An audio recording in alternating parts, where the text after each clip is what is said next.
Palagi nating tandaan itong tatlong bagay na ito. Una, hindi ka dapat nakatingin sa nakaraan mo. May mas magandang plano ang Panginoon para sa iyo. At yan ay makikita natin sa Jeremiah 29:11. For I know the plans I have for you, plans to prosper you, not to harm you. Plans to give you hope and the future.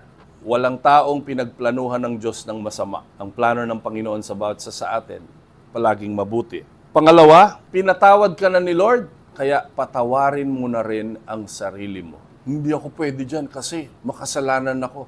Hindi ako pwede dyan kasi may palpak ako. Hindi ako pwede dyan kasi sabi ng teacher ko nung bata ako, mahina ako dyan. Kalimutan mo na yung nakaraan, mag-move forward ka. Pangatlo, ang bagong simula, hindi bukas, ngayon.